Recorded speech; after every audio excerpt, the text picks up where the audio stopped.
Campus Al-Arz éducatif, capsule pédagogique, langue française, classe recette. Bonjour mes chers élèves, j'espère que vous allez bien. Cette vidéo sera consacrée à la lecture systématique. Alors, notre nouveau texte s'intitule « Un lecteur précoce ». Passons tout d'abord à la lecture de l'image et des éléments du paratexte. Ouvrez votre manuel à la page 44, puis observez l'image et répondez aux questions. Précisez le genre de cette image. La réponse: il s'agit d'une photographie, une capture d'une séquence du film Livre Robert qui a pour titre La gloire de mon père. Ce film date de 1990. Quel type de plan est utilisé pour cadrer le personnage? Qu'est-ce que ce type de cadrage permet à l'observateur de saisir? La réponse: c'est le plan rapproché qui permet de cadrer le haut du corps ainsi que le sentiment éprouvé. Qui cette photo représente-t-elle? La réponse: elle représente un enseignant expliquant une leçon. Comment vous avez su que c'est un enseignant? La réponse: il est debout devant un tableau noir, tenant une craie à la main et portant un costume et une cravate élégants.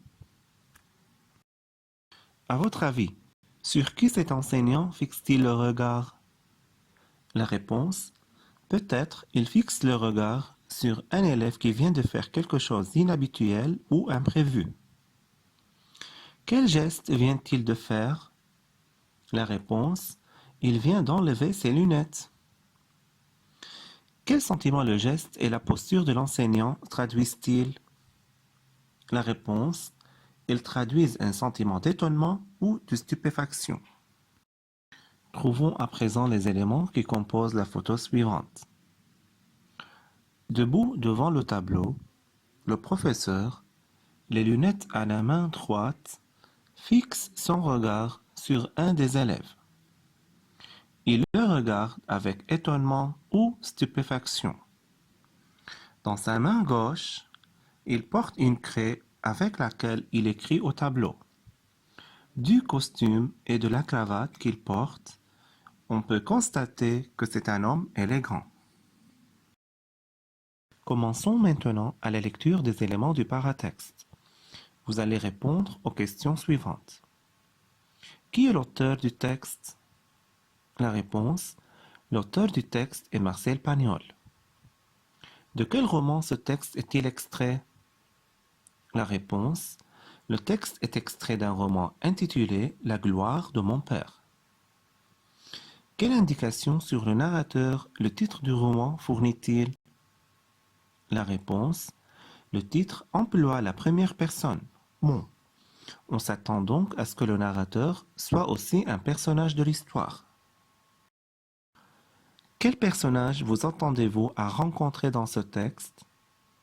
La réponse: on s'attend à trouver un personnage narrateur ainsi que son père. À partir de l'image et du titre du texte, formulez des hypothèses sur l'histoire racontée dans cet extrait. Réponse à titre indicatif: le texte va raconter peut-être l'histoire d'un enfant qui sait lire avant l'âge habituel. Maintenant, passons à la lecture magistrale du texte tout entier. Ensuite, vous allez répondre à des questions de compréhension globale. Un lecteur précoce. Lorsqu'elle allait au marché, ma mère me laissait au passage dans la classe de mon père qui apprenait à lire à des gamins de 6 ou 7 ans. Je restais assis, bien sage, au premier rang et j'admirais la toute-puissance paternelle. Il tenait à la main une baguette de bambou. Elle lui servait à montrer les lettres et les mots qu'il écrivait au tableau noir, et quelquefois à frapper sur les doigts d'un cancre inattentif. Un beau matin, ma mère me déposa à ma place et sortit sans mot dire. Pendant qu'il écrivait magnifiquement sur le tableau, la maman a puni son petit garçon qui n'était pas sage. Tandis qu'il arrondissait un admirable point final, je criai. Non, ce n'est pas vrai. Mon père se retourna soudain, me regarda stupéfait et s'écria. Qu'est-ce que tu dis? Maman ne m'a pas puni. Tu n'as pas bien écrit. Il s'avança vers moi. Qui t'a dit qu'on t'avait puni? C'est écrit. La surprise lui coupa la parole un moment. Voyons, voyons, dit-il enfin. Est-ce que tu sais lire? Oui. Voyons, voyons, répétait-il. Il dirigea la pointe du bambou vers le tableau noir. Eh bien, lis. Je lus la phrase à haute voix. Alors, il alla prendre un abécédaire et je lus sans difficulté plusieurs pages. Je crois qu'il eut ce jour-là la plus grande joie, la plus grande fierté de sa vie. Lorsque ma mère survint, elle me trouva au milieu des 4 instituteurs qui avaient renvoyé leurs élèves dans la cour de récréation et qui m'entendaient déchiffrer lentement l'histoire du petit poussé.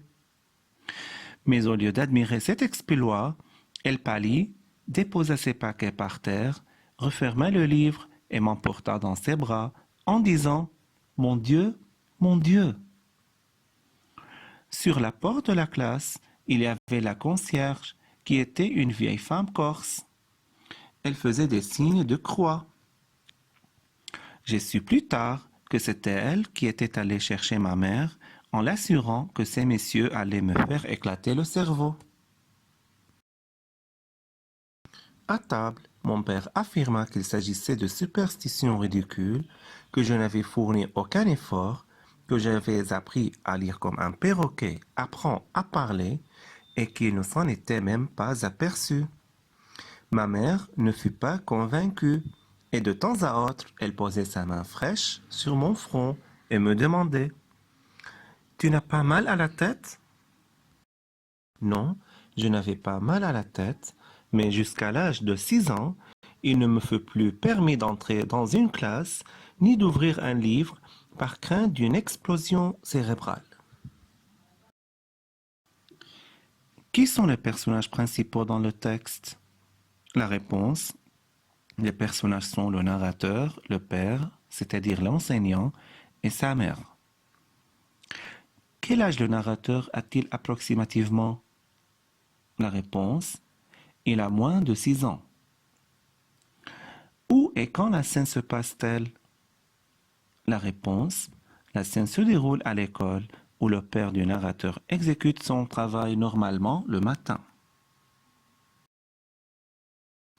Que fait sa maman quotidiennement et pourquoi? La réponse: elle l'emmène dans la classe où son père travaille parce qu'elle doit faire les courses. Quel événement imprévu surprend les parents du narrateur ainsi que les autres profs? La réponse: le narrateur, ayant moins de 6 ans, arrive à lire une phrase écrite au tableau. Ainsi, on termine la première séance de CE. Qu'est-ce que vous avez appris durant cette séance?